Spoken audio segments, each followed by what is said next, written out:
اب کوئی نبی اور رسول نہیں آئے گا، لیکن ہاں اگر کوئی اللہ کی بارگاہ میں ریاضت کرے، مجاہدہ کرے، اللہ کو منائے، شب بیداری کرے، نفلی عبادت کرے، کثرت سے قرآن پڑھے اور حقوق العباد یعنی بندوں کے حق ادا کرے اور اللہ والوں کی صحبت میں بیٹھے، اللہ والوں کی صحبت میں بیٹھے، نیک لوگوں کی صحبت میں بیٹھے، تو اس کو ولایت کا مقام عطا کر سکتا ہے۔ یہ تا قیامت تک کا راستہ کھلا ہے کہ امت محمدی صلی اللہ علیہ وسلم میں بے شمار اولیاء کرام بزرگان دین تشریف لائے ہیں، یہ قیامت تک رہے گا۔ ان میں سے کسی نے بھی نبوت کا دعویٰ نہیں کیا، نہ رسالت کا دعویٰ کیا، کیونکہ اللہ کے مقرب بندے ہوتے ہیں جن کو اللہ اس کے رسول کی معرفت حاصل ہو جاتی ہے، جو اللہ اس کے رسول کے بالکل قریب ہو جاتے ہیں، ان کے محبوب بندے بن جاتے ہیں، تو اللہ رب العزت ان کو مقام ولایت عطا فرماتا ہے، یعنی اپنا قرب عطا فرماتا ہے۔ کتنے قریب ہو جاتے ہیں؟ قرآن میں اللہ رب العزت نے ارشاد فرمایا فاذکرونی اذکرکم واشکرونی ولا تکفرون۔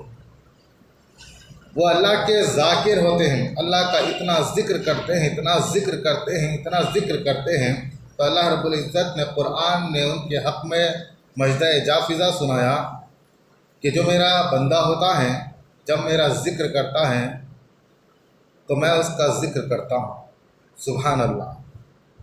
تو آپ بھی ذاکر بن جائے، اللہ کا ذکر کرنے والا بن جائے۔ اگر آپ اللہ کا ذکر کریں گے، یاد رکھیں کہ اس کا تحفہ کیا ملتا ہے، اس کا انعام کیا ہے۔ اگر آپ اپنے دل میں اللہ رب العزت کو یاد کریں گے تو اللہ رب العزت بھی اپنے دل میں اپنی شان کے مطابق آپ کو یاد کرے گا، سبحان اللہ، اپنی شان کے مطابق۔ اگر آپ اللہ کو دل ہی دل میں یاد کریں گے، اگر آپ اللہ رب العزت کو محفل میں یاد کرو گے، لوگوں کے درمیان یاد کرو گے، حلقہ بنا کر اللہ کا ذکر کرو گے، تو چنانچہ اللہ رب العزت اپنی شان کے مطابق، اپنی شان کے مطابق سامنے فرشتوں کو بٹھا کر تمہاری محفل سجائے گا، کہ تمہیں یاد کرے گا ان فرشتوں کے سامنے کہ فلاں بندہ میرا ذاکر ہے، میں ان سے محبت کرتا ہوں، اے فرشتوں تم بھی اس سے محبت کرو۔ تو جب آپ محفل میں اللہ کا ذکر کرو گے تو اللہ رب العزت فرشتوں کی محفل میں آپ کا ذکر کرے گا، سبحان اللہ۔ اگر آپ اللہ رب العزت کی طرف ایک قدم آگے بڑھو گے، اللہ رب العزت 10 قدم آپ کی طرف آگے بڑھے گا۔ اگر آپ چل کر آؤ گے تو اللہ رب العزت دوڑ کر آئے گا۔ چلے تو صحیح، اللہ کے قریب ہو تو صحیح۔ یاد رکھیں کہ آج جو ہمارا جو گمان ہے، اس گمان کے مطابق اللہ رب العزت ہم کو عطا کرتا ہے، یعنی اللہ رب العزت کو ہم واقعی رزاق مانتے ہیں تو اللہ رب العزت اسی مناسبت سے ہمیں رزق عطا فرماتا ہے۔ تو اللہ رب العزت کے تعلق سے آپ جیسا گمان کرو گے، اللہ رب العزت جتنی بڑی قدرت والا اس بات کا اعتراف کرو گے تو اللہ رب العزت آپ کے ساتھ ویسا ہی ہوگا۔ اگر آپ کا کمزور سا، بالکل کمزور ضعیف ایمان ہوگا اور بالکل کمزور عقیدہ ہوگا تو چنانچہ آپ کے ساتھ اللہ رب العزت ویسا ہی ہوگا۔ جتنا مضبوط ارادہ، جتنا مضبوط تقوی، جتنا مضبوط ایمان، جتنا مضبوط اللہ پر بھروسہ ہوگا، اللہ رب العزت اس قدر آپ کے ساتھ ہوگا، آپ کے گمان کے مطابق۔ قرآن کا فرمان سنا رہا ہوں کہ اللہ رب العزت تمہارے گمان کے مطابق تمہارے ساتھ ہوگا۔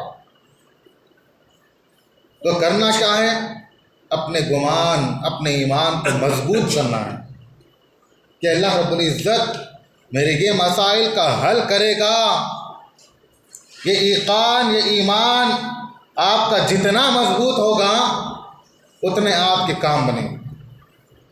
اس بات میں جتنی کمزوری ہوگی تو آپ اتنے ہی اللہ کی بارگاہ سے دور ہوتے جائیں گے، اتنا آپ اپنے آپ کو محروم پائیں گے۔ تو برادران ملت، تو ولی کا بھی ایک مقام ہے کہ ولی اللہ رب العزت کا قرب جو حاصل کر لیتا ہے اس کو ولایت کا مقام عطا فرماتا ہے۔ اب ولی میں بھی دو چیزیں ہیں، ایک ولی ہوتا ہے جس کو عطائی ولایت عطا ہوتی ہے، یعنی اللہ رب العزت جسے چن لیتا ہے اس کو ولی کا مقام عطا فرما دیتا ہے، اور ایک بندہ ہوتا ہے جو محنت کرتا ہے، ریاضت کرتا ہے، مجاہدے کرتا ہے، کوشش کرتا ہے، نیکوکاروں کی صحبت پہ بیٹھتا ہے، دن رات اللہ رب العزت کو مناتا ہے، مخلوق خدا کی خدمت بھی کرتا ہے، ماں باپ کا بھی حکم مانتا ہے، حقوق العباد بھی ادا کرتا ہے، حقوق اللہ بھی ادا کرتا ہے، تب جا کر کسب سے، محنت سے اس کو ولایت عطا فرماتا ہے اللہ رب العزت، اس کو ولایت کا مقام عطا فرماتا ہے۔ بعض ایسے بندے ہوتے ہیں جن کو اللہ رب العزت چن لیتا ہے، بعض مادری یعنی پیدائشی ولی ہوتے ہیں۔ ایک نوجوان جو کہ راستے سے گزر رہا تھا تو چنانچہ بڑا بھوکا تھا، تو چنانچہ راستے سے ایک نہر جا رہی تھی، نہر میں سے ایک سیب لڑکتا پڑکتا جا رہا تھا۔ جب بھوک کی شدت ہو انسان کے پاس کہ سامنے کچھ کھانے کو مل جائے، کئی دن کا فاقہ والا ہو، تو چنانچہ اس کو اپنی بھوک مٹانی ہوتی۔ تو چنانچہ یہ بھوک کا مسئلہ ہمارے ساتھ آئے دن طے ہوتا ہے کہ بھوک کے معاملے میں ہم کچھ بھی برداشت نہیں کرتے، جو چاہے وہ مل جائے، بس بھوک مٹ جائے۔ ایسا ہی معاملہ اس نوجوان کے ساتھ گزرا۔ تو نہر سے گزرتا ہوا ایک سیب آیا، اس نے سیب کو کھا لیا۔ جب سیب کھایا تو سوچا یہ سیب کس کا تھا، تو چنانچہ اس نے سوچا کہ یہ سیب جس کا ہے میں اس سے معافی مانگوں گا، اس کا جو بھی ہرجانہ ہوگا میں اس کو دے دوں گا۔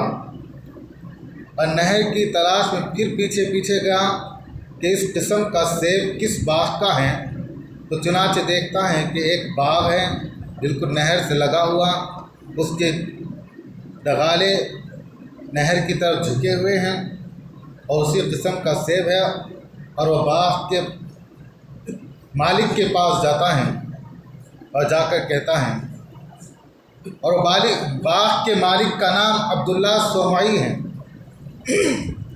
ان کے پاس جاتا ہے اور جا کر کہتا ہے کہ دیکھو میں نے ایک سیب کھایا جو آپ کے باغ سے ہوتا ہوا نہر سے آگے بڑھتا ہوا جا رہا تھا، مجھے بھوک کی شدت تھی، میں نے کھا لیا، بتائیں اس کا کتنی رقم ہوگی، اس کا ہرجانہ کیا ہوگا، میں اس کا ہرجانہ پورا کرنے کے لیے آیا ہوں۔ عبداللہ سومعی صاحب نظر تھے، وہ سمجھ گئے کہ یہ کوئی معمولی شخصیت نہیں ہے، یہ بڑا متقی پرہیزگار آدمی ہے، بھلا آج کے دور میں سیب کے لیے وہ میرے پاس آ کر ہرجانے کے متعلق پوچھے، یہ کوئی معمولی بندہ تو نہیں ہو سکتا، صرف ایک سیب کے خاطر۔ تو آپ نے کہا کہ ٹھیک ہے، اس کا ہرجانہ یہ ہے کہ مجھے میرے باغ کی تمہیں باغبانی کرنی پڑے گی۔ 12 سال تک ان کو کام پہ لگائے رکھا، صرف ایک سیب کے خاطر۔ صاحب نظر تھے، پھر اس کے بعد 12 سال مکمل ہونے کو آئے، پھر کہا کہ اب بتائے میرا ہرجانہ پورا گیا؟ نہیں، اب معاملہ یہ ہے کہ میری ایک بیٹی ہے، اس سے شادی کرنا ہے، جو بالکل اندھی ہے، بہری ہے، گونگی ہے اور لنگڑی ہے، ہاتھ بھی اس کے نہیں ہیں، اس سے شادی کرنا ہے۔ ٹھیک ہے، پھر اس کے بعد شادی بھی ہو گئی۔ تو چنانچہ جب وہ حجرے عروسی میں گئے اور جا کر دیکھا کہ نہ وہ لڑکی گونگی ہے، نہ بہری ہے، نہ لنگڑی ہے، نہ ہاتھ سے ٹوٹی ہوئی ہے، بالکل صحیح و سالم خوبصورت دوشیزہ ہیں۔ آپ وہاں سے نکلے، سر دیوار پر ٹکرایا اور باہر نکل کر اپنے سسر کے پاس گئے اور جا کر کہا، آپ نے میرا جس کے ساتھ نکاح کیا وہ نہ گونگی ہے، بہری ہے، نہ ہی لنگڑی ہے، کسی بھی قسم کا عیب اس کے اندر نہیں، بلکہ بے شمار بے انتہا خوبصورت لڑکی ہے۔ مغالطہ ہو گیا، غلطی ہو گئی، میں غلطی سے کسی اور کمرے میں چلے گیا لہذا یہ معاملہ درست کریے۔ کہا نہیں، یہی میری بیٹی ہے۔ بہری ہے میں اس لیے کہا کیونکہ وہ کبھی بری بات سنی نہیں۔ گونگی ہے اس لیے میں نے کہا کہ بری بات اس نے کہی نہیں۔ اور اندھی ہے میں اس لیے کہا کہ کبھی بری بات دیکھی نہیں۔ اور لنگڑی ہے اس لیے میں نے کہا کہ کہیں ایسی جگہ نہیں گئی، کوئی حرام کی طرف اپنا قدم نہیں اڑایا۔ تو تمام کی تمام اس کے اندر صفتیں موجود ہیں۔ میں نے یہ چاہا تھا کوئی ایسا مرد حق مل جائے جو بڑا متقی ہو، پرہیزگار ہو، اللہ اس کے رسول کا اس کے دل میں خوف و محبت ہو، تو میں اس کا نکاح اس کے ساتھ کروں گا۔ لہذا جب میں نے دیکھا کہ ایک سیب کی خاطر تم نے 12 سال میرے باغ کی باغبانی کی، اب میں چاہتا ہوں کہ ایسا شخص میری بیٹی کے نکاح میں آ جائے، اس لیے میں نے آپ کا نکاح ان کے ساتھ کیا۔ برادران ملت، یہاں پر ہمیں بہت ساری چیزیں سیکھنے کو ملتی ہیں۔ کیا چیز سیکھنے کو ملتی ہے؟ عبداللہ سومائی رحمۃ اللہ علیہ، جنہوں نے اپنی لڑکی کے لیے رشتہ درکار تھا، وہ کیا ان کی سوچ تھی؟ کیا لڑکا مالدار چاہیے، خاندان کا چاہیے، پڑھا لکھا چاہیے؟ کیا اس کے اندر ڈھونڈا؟ انہوں نے دیکھا کہ اللہ کا خوف جس کے اندر ہے، جو متقی پرہیزگار ہے، ایسا شخص میری بیٹی کا شوہر بنے۔ آج جو ہم کو کرنا چاہیے کہ ہم اپنی بیٹی بہنوں کا جو رشتہ درکار ہونا چاہیے وہ دینداری کے مطابق ہمارا رشتہ ہو، دینداری کے مطابق ہمارا رشتہ ہو، یہ ہماری سوچ ہونی چاہیے۔ یا عبداللہ سومائی رحمۃ اللہ علیہ نے یہ ڈھونڈا کہ میری بیٹی کے ساتھ ایسا شوہر ہو، اس کا شوہر ایسا ہو جو بڑا متقی ہو، پرہیزگار ہو۔ یہ چیزیں اس کے اندر پائی اور آپ نے تلاش کی۔ لیکن آج ہمارا معاملہ کیا ہے؟ ہم جہاں رشتے تلاش کرتے ہیں تو چنانچہ ہم نہیں دیکھتے کہ داماد ہمارا یا بہن بھائی ہمارا کیسا ہونا چاہیے۔ بس پیسہ کمانے والا ہو، چاہے حرام کی کمائے۔ حرام حلال کے متعلق نہیں جانچ پڑتال کرتے، بلکہ اس کے پاس گاڑی ہو، اس کے پاس بنگلہ ہو، اس کے پاس پیسہ ہو، یہ معیار ہم نے قائم کر رکھا ہے۔ لیکن یہ نہیں سوچتے کہ سود مٹی سے نہ جانے کس حرام کمائی سے یہ کماتا ہے، اس کے بارے میں غور و فکر نہیں کرتے۔ جب رشتہ کرتے ہیں تو عقیدہ نہیں دیکھتے کہ اللہ اس کے رسول کے مطابق کیا سوچتا ہے، یا اہل بیت اطہار کے متعلق کیا کہتا ہے، یہ صحابہ کرام رحمۃ اللہ علیہ کے متعلق، رضی اللہ تعالیٰ عنہم کے متعلق کیا کہتا ہے، یا اولیاء اکرام بزرگان کے متعلق کیا کہتا ہے، یہ نہیں سوچتے اور ہم پھر رشتے کر لیتے ہیں۔ تو ہمیں چاہیے کہ ہم جس کا رشتہ کریں اس کا عقیدہ بھی تلاش کریں کہ اس کا عقیدہ بھی درست ہے یا نہیں ہے۔ عقیدہ ایمان کی اصل ہے، اگر ایمان ہی نہیں تو پھر آنے والی نسلیں اس کی کیا ہوگی؟